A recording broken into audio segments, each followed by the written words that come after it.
Sebelumnya marilah kita memberikan penghormatan kepada Guru Agung kita Sang Buddha. Namo tassa bhagavato arahato sama sambuddhassa. Namo tassa bhagavato arahato sama sambuddhassa. Namo tassa bhagavato arahato sama sambuddhassa. Namo Buddhaya. Namo Buddhaya. Selamat pagi Bapak Ibu, rekan-rekan sedama yang berbahagia. Kembali kita memiliki kesempatan, kita masih punya kesempatan untuk bisa berkumpul, saling menguatkan, merefresh kembali ajaran-ajaran yang pernah kita pelajari sebelumnya, sehingga setiap kali kita bertemu, berkumpul, ada manfaat-manfaat yang bisa kita petik bersama. Hari ini saya akan kembali mengulang sebuah sutta, namanya Cula Malunkia Putta Sutta. Ya, ini ada di Majjhima Nikaya. Biasanya di dalam sutta-sutta tersebut ada pertanyaan-pertanyaan yang diberikan baik oleh siswanya Sang Buddha sendiri ataupun umat awam ataupun yang berasal dari agama lain, dan Sang Buddha akan berusaha memberikan penjelasan sehingga orang tersebut benar-benar menjadi paham. Nah, supaya jauh lebih paham, biasanya Sang Buddha akan memberikan sebuah perumpamaan. Ini adalah salah satu perumpamaan yang diberikan oleh Sang Buddha kepada siswanya untuk memperjelas jawaban yang diberikan atas pertanyaan-pertanyaan siswa tersebut. Ini dikisahkan ada seorang siswa Sang Buddha bernama Yang Mulia Malunkia Putta. Ya, ini kita akan baca bersama-sama. Khotbah ini perumpamaan populer kisah orang yang terkena panah beracun. Ya, panah beracun. Bukan panah biasa, tapi panah yang mengandung racun. Khotbah ini disampaikan berkenaan dengan pertanyaan Yang Mulia Malunkia Putta kepada Sang Buddha. Diceritakan pada suatu ketika Sang Bagawa berada di Jetavana, taman milik Anathapindika Sawati. Saat Yang Mulia Malunkia Putta sedang sendirian di dalam meditasinya, buah pikiran berikut muncul di dalam pikirannya. Dunia adalah abadi. Kemudian ada pemikiran lain, dunia adalah tidak abadi. Kemudian dunia adalah terbatas. Pemikiran lainnya, dunia adalah tidak terbatas. Jiwa adalah sama dengan badan, dan pemikiran lainnya, jiwa adalah satu hal dan badan adalah hal yang lainnya. Kemudian muncul pemikiran lain, Sang Tathagata ada setelah kematian.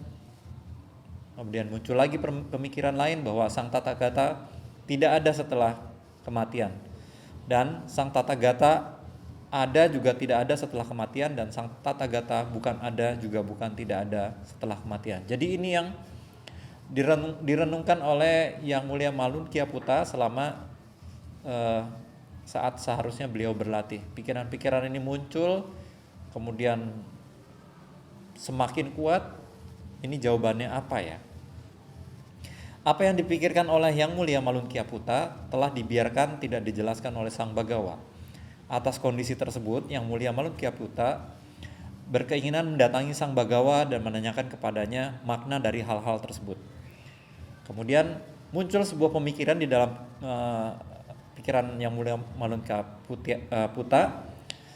Jika beliau menyatakan kepadaku, maka aku akan menjalankan kehidupan suci di bawah beliau. Jika beliau tidak menyatakan hal-hal ini kepadaku, maksudnya jawabannya, penjelasannya, maka aku akan meninggalkan latihan ini dan kembali pada kehidupan rendah. Jadi kelihatannya ini saking kuatnya pemikiran-pemikiran ini dan rasa penasaran dari Yang Mulia Malunkia Putta atas jawaban-jawaban jawaban dari pertanyaan yang muncul pada saat beliau bermeditasi. Saking kuatnya ini berulang-ulang, akhirnya satu ketika kenapa ini tidak dijelaskan gitu ya. Begitu nanti kalau misalnya Sang Buddha, saya tanya, Sang Buddha tidak menjelaskan, ya udah saya akan berhenti gitu ya. Kira-kira seperti itu. Kemudian pada malam harinya Yang Mulia Malunkyaputta bangkit dari meditasinya dan menghadap Sang Bagawa. Setelah bersujud kepada beliau, ia duduk di satu sisi dan berkata kepada beliau, "Yang Mulia, sewaktu aku sendirian di dalam meditasi, buah pikiran ini muncul dalam pikiranku. Pandangan-pandangan spekulatif ini telah dibiarkan tidak dijelaskan oleh Sang Bagawa. Jika Sang Bagawa tidak menyatakan hal-hal ini kepadaku, maka aku akan meninggalkan latihan ini dan kembali pada kehidupan rendah." Selanjutnya Yang Mulia Malunkyaputta menanyakan dan meminta penjelasan kepada Sang Bagawa tentang buah pikirannya yang muncul di saat meditasinya. Seperti apakah alam semesta ini kekal abadi? Apakah alam semesta ini tidak kekal abadi? Apakah alam semesta ini berbatas? Apakah alam semesta ini tidak berbatas? Apakah jiwa itu sama dengan badan? Apakah jiwa itu lain dengan badan? Apakah Sang Tathagata ada sesudah kematian? Apakah Sang Tathagata ada dan tidak ada sesudah kematian? Apakah Sang Tathagata tidak ada dan bukan tidak ada sesudah kematian? Jadi ini pertanyaan-pertanyaan yang selalu yang muncul dan berkutat di dalam pikiran Yang Mulia Malunkyaputta. Selanjutnya Sang Bagawa menanyakan, apakah Sang Bagawa pernah memberikan janji kepadanya untuk menjelaskan itu semua agar menjalani kehidupan suci di bawah Sang Buddha? Yang Mulia Malunkyaputta menjawab, "Oh tidak, Yang Mulia." Untuk memberikan pencerahan, Sang Bagawa membuat sebuah cerita perumpamaan sebagai berikut. Misalnya, Malunkyaputta, seseorang yang terluka oleh anak panah beracun dan teman-teman dan sahabatnya, sanak saudaranya dan kerabatnya, membawa seorang ahli bedah untuk merawatnya. Ya, jadi jika ada seorang terkena panah beracun, kemudian keluarganya yang dekat membawa seorang ahli bedah untuk mengobatinya. Orang itu berkata, ini maksudnya yang terkena panah, "Aku tidak akan membiarkan ahli bedah ini mencabut anak panah ini hingga aku mengetahui apakah orang yang melukaiku adalah seorang mulia atau seorang brahmana atau seorang pedagang atau seorang pekerja." Dan ia mengatakan, "Aku tidak akan membiarkan ahli bedah ini mencabut anak panah ini sehingga aku mengetahui nama dan suku dari orang yang melukaiku. Hingga aku mengetahui apakah orang yang melukaiku tinggi, pendek, atau sedang. Hingga aku mengetahui apakah orang yang melukaiku berkulit gelap atau coklat atau keemasan. Hingga aku mengetahui apakah orang yang melukaiku hidup di desa, kota, pemukiman, atau apapun. Hingga aku mengetahui apakah busur yang melukaiku adalah sebuah busur panjang atau busur silang. Hingga aku mengetahui apakah tali busur yang melukaiku terbuat dari serat atau buluh atau urat atau rami atau kulit kayu. Hingga aku mengetahui apakah tangkai anak panah itu adalah alami atau buatan. Hingga aku mengetahui dari bulu apakah tangkai anak panah yang melukaiku itu dipasangkan. Apakah dari burung nasar, apakah dari burung bangau, burung elang, burung merak, atau burung jangkung. Hingga aku mengetahui dengan jelas urat jenis apakah tangkai panah itu diikat. Apakah urat sapi, kerbau, rusa, atau monyet. Hingga aku mengetahui jenis mata anak panah apa yang melukaiku. Apakah berpaku, berpisau, melengkung, berduri, atau bergigi anak sapi, atau berbentuk tombak. Semua ini masih tetap tidak akan akan diketahui oleh orang itu, dan sementara orang itu akan mati. Demikian pula Malunkyaputta, jika siapapun mengatakan sebagai berikut, "Aku tidak akan menjalani kehidupan suci di bawah Sang Bagawa, sehingga Sang Bagawa menyatakan padaku dunia adalah abadi atau Sang Tathagata bukan ada juga bukan tidak ada setelah kematian," hal itu masih tetap tidak akan dinyatakan oleh Sang Bagawa, dan sementara orang itu akan tetap mati. Sesudah itu Sang Buddha menerangkan kepada Malunkyaputta bahwa menuntut penghidupan suci tidaklah tergantung kepada hal-hal tersebut di atas. Pandangan apapun yang dimiliki orang mengenai soal-soal yang dikemukakannya di atas, ketahuilah tetap akan ada kelahiran, usia tua, kelapukan, kematian, kesedihan, keluh kesah, kesakitan, kekecewaan, kemalangan, sedangkan permusuhannya dapat kita lakukan dalam kehidupan ini juga. Dari itu Malunkyaputta, ingatlah baik-baik tentang apa yang aku terangkan dan jangan hiraukan apa yang aku tidak terangkan? Apakah hal-hal yang aku tidak terangkan? Mengapakah aku membiarkan hal-hal itu tidak dinyatakan? Karena itu tidak bermanfaat, bukan bagian dari dasar-dasar kehidupan suci. Tidak menuntun menuju kekecewaan, menuju kebosanan, menuju lenyapnya, menuju kedamaian, menuju pengetahuan langsung, menuju pencerahan, menuju nibbana. Itulah sebabnya mengapa aku membiarkannya tidak dinyatakan. Dan apakah yang telah kunyatakan? Ini adalah penderitaan, telah aku nyatakan. Ini adalah asal mula penderitaan, telah aku nyatakan. Ini adalah lenyapnya penderitaan, telah aku nyatakan. Ini adalah jalan menuju lenyapnya penderitaan, telah aku nyatakan. Mengapakah aku nyatakan? Aku menyatakannya karena bermanfaat, menjadi bagian dari dasar-dasar kehidupan suci, menuntun menuju kekecewaan, menuju kebosanan, menuju lenyapnya, menuju kedamaian, menuju pengetahuan langsung, menuju pencerahan, menuju nibbana. Itulah sebabnya mengapa aku menyatakannya. Oleh karena itu, Malun Kyaputta, ingatlah apa yang kubiarkan tidak dinyatakan sebagai tidak dinyatakan, dan ingatlah apa yang telah dinyatakan olehku sebagai dinyatakan. Itu adalah apa yang dikatakan oleh Sang Bhagawa. Yang mulia Malun Kyaputta merasa puas dan bergembira mendengar kata-kata Sang Bhagawa tersebut. Ya, demikianlah sebuah teks yang bernama Cula Malun Kyaputta Sutta.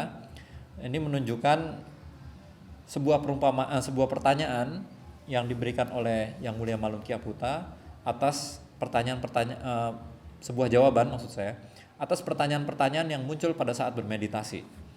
Ya, jadi mungkin ini juga banyak terjadi pada diri kita, ya, pada diri kita. Jadi kita bisa menelaah ada beberapa hal yang terjadi di dalam sutta ini yang biasa terjadi di dalam diri kita. Telah pertama adalah selalu muncul keraguan-raguan di dalam diri kita terhadap apa yang sedang kita kerjakan. Kemudian pikiran kita itu sangat mudah terdistraksi, sangat mudah goyah, sangat mudah goncang, dan cenderung kehilangan fokus terhadap apa yang kita kerjakan. Ya. Kemudian hal yang lain adalah pikiran kita ini sering melebih-lebihkan sesuatu. Artinya mungkin sebuah antisipasi dari keadaan yang terburuk di dalam kehidupan kita. Kemudian kalau orang zaman sekarang bilangnya overthinking. Overthinking. Jadi kadang-kadang kita berpikir terhadap sesuatu, wow, ini antisipasinya demikian. Ini kalau kejadian makin buruk karena terus kita pikirkan, ya, semakin berlipat ganda efek yang kita pikirkan itu semakin buruk, antisipasinya juga semakin kencang. Artinya apa? Artinya pikiran kita sudah bergulung, ya, sudah tidak lagi pada fokusnya. Nah, itulah yang sering terjadi pada pikiran kita semua secara umum. Oleh karena itu, sangat penting bagi kita, apalagi bukan hanya umat Buddha, ya, tetapi kita punya keberuntungan bahwa Sang Buddha lebih banyak memberikan dorongan, motivasi untuk melakukan pelatihan terhadap pikiran kita. Supaya apa? Supaya luas, lihat, kuat, tidak kaku. Ya, itu yang diajarkan oleh Sang Buddha. Apa yang kita kerjakan sekarang, ya, sebagai profesi kita, baik kita itu sebagai yang jelas, kalau saya sendiri adalah sebagai guru, mungkin ada yang sebagai karyawan, ibu rumah tangga, orang tua, ya, semuanya adalah profesi. Banyak hal yang menjadi pemikiran harian, ya, muncul permasalahan-permasalahan setiap di dalam kehidupan kita sehari-harinya. Tetapi sebenarnya permasalahan itu bukanlah sesuatu yang tidak bisa diselesaikan, tetapi karena kita punya apa ya, punya mencoba untuk mengantisipasinya, memikirkannya, kadang-kadang menjadi sebuah hal yang kita pikirkan terlalu panjang. Ya, jadi eh, dia akan berputar gitu ya, semakin melipat ganda. Jadi yang harus kita lakukan adalah mengobservasinya, apakah benar demikian, sehingga harus benar-benar dipikirkan sampai berlipat ganda. Akhirnya yang muncul kalau kita tidak bisa mengendalikannya, yang muncul adalah ketakutan ya, ketakutan atau rasa khawatir dan lain sebagainya. Nah, itu adalah efek-efek negatifnya. Tapi kalau kita bisa mengamatinya dengan kebijaksanaan, ya, dengan kebijaksanaan, artinya apa yang kita antisipasikan ketika itu tidak terjadi, ya, ketika tidak terjadi, ya sudah, yang bisa kita lakukan adalah melepasnya. Itu adalah hal yang berkali-kali ditekankan dan disarankan oleh Sang Buddha untuk dapat kita latih. Tentu saja kalau kita tidak melatihnya, hal ini tidak akan menjadi sebuah bagian dari diri kita, sehingga kita akan jadi sering lupa gitu ya.